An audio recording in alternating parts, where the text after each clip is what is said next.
Hey everybody, it's John. I've been asked to give a quick response to Trump's bizarre explanation today of what he really meant yesterday during the treason press conference.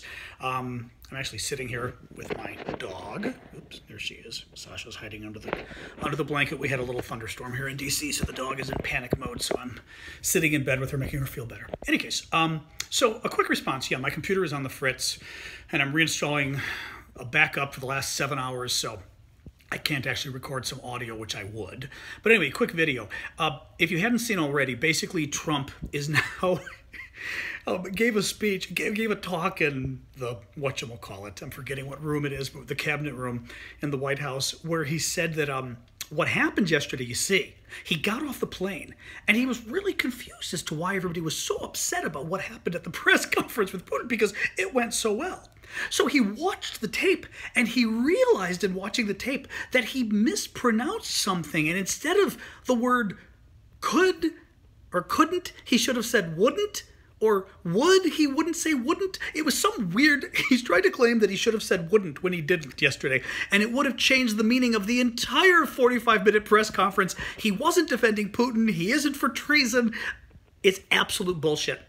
Even if you, I mean, it doesn't even make sense. Basically, he waited a day to correct a grammatical error. That's something the White House would have corrected immediately if it were the truth, right?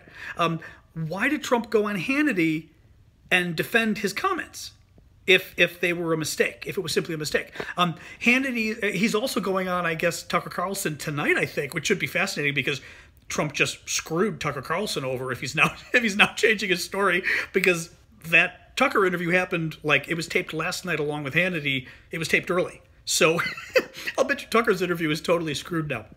But in any case, what about the other 45 minutes of the press conference? What about Trump refusing? It was AP or Reuters who said to him, you know, you earlier today tweeted that it was America's fault that our relationship is so bad with Russia.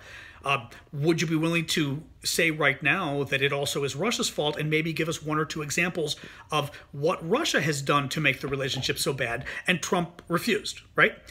Trump repeatedly said how Putin was such a strong man. Later in the questions, after Trump's grammatical mistake, he mentioned again that, you know, my intelligence community tells me that this was Russia, but I gotta tell you, Putin was very strong and very convincing. What does that mean? Why would you say that unless you were trying to say, I cast doubt on what my intelligence community is saying? There is, how about the part yesterday where Trump said that the U.S., I don't know if he used the word ashamed. What word did he use? Foolish, that was it. We were foolish, the United States, that we were to blame for the bad relationship with Russia. He didn't blame Russia once in the press conference. He blamed America. And again, that's where that question came from the reporter who said, well, can you name anything else? The whole press conference was Trump's negativity, Trump pissed off, Trump going after Hillary, Trump complaining about the server, right? It wasn't just one word that Trump misspoke. So the whole thing's bullshit. What was interesting, I was watching CNN, and they didn't even have a pundit panel. They had simply their journalists on. So it was like Jim Sciutto, Gloria Borger, Dana Bash, and a couple other people. Brooke Baldwin was hosting. And Trump gives his excuse. It comes to Brooke Baldwin, and Brooke Baldwin just says, I've got 3 words. That was ridiculous. And then all of them laid in. Dana Bash was great. Dana gave a long, like 2-minute sort of soliloquy on this, where she basically said, well, how does the misspeaking the one word account for the fact that Trump said nothing about Crimea yesterday? Trump said nothing about the deaths by chemical weapons, you know, the horrible nerve agent or whatever it is that Putin used in England that's now killed, well, it now killed 1 woman, but it also injured those other 2 Russian defectors. You know, Trump said nothing criticizing Putin for anything. In any case, obviously, he didn't just misspeak. What's going to be interesting is Dana Bash said, and all of them agreed, that she thinks Trump's bizarre excuse today is going to it's going to make it even worse what happened yesterday. I'm not so sure. My concern with this is Trump did this, I think, for the Republicans in Congress. They were freaking out. The elections are coming up in 3 or 4 months now, right? It's July? Well, August, actually. We're at August, September, October, 3 months, 3.5 months.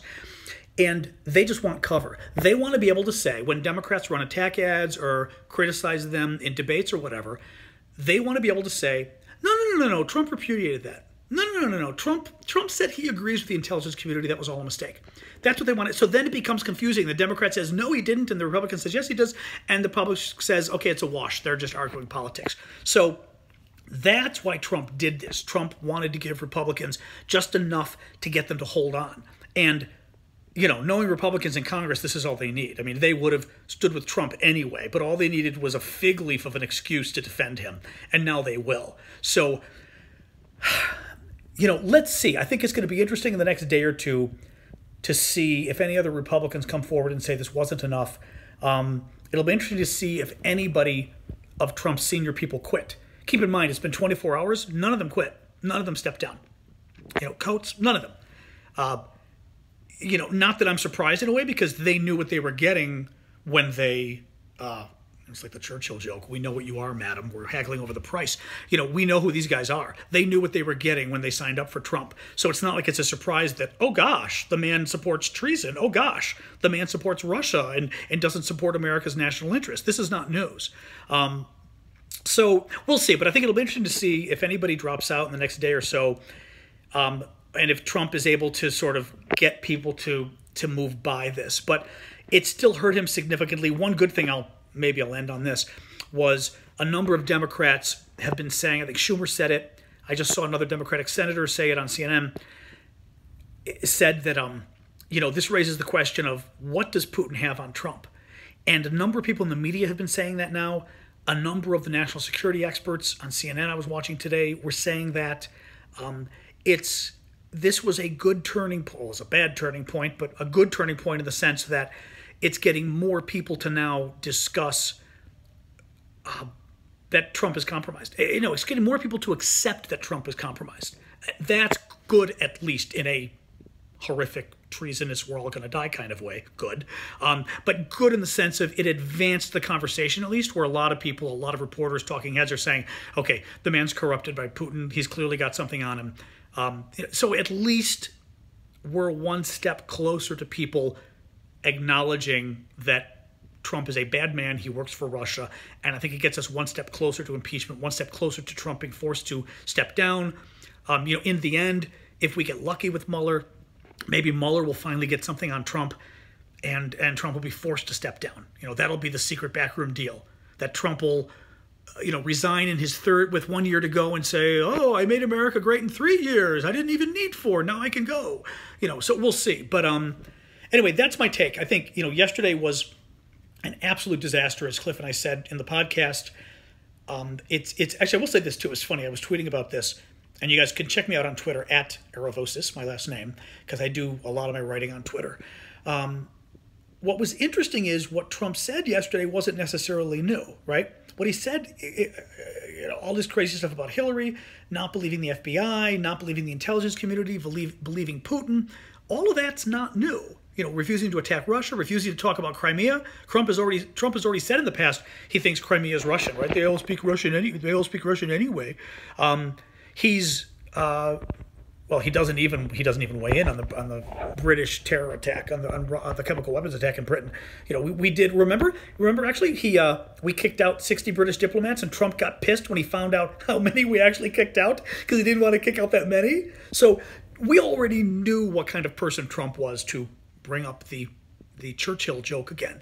But it still surprises me to what degree it still was so shocking to see it happen. You know what? This reminds me actually of back in 2004, I think, when 2004, 2005, I think it was 2004, when Bush decided, we already knew Bush was going to endorse the Defense of Marriage, not the Defense of Marriage Act, the constitutional amendment that would have banned gay marriage. It would have defined marriage as between a man and a woman, would have had horrific ramifications for gay rights laws.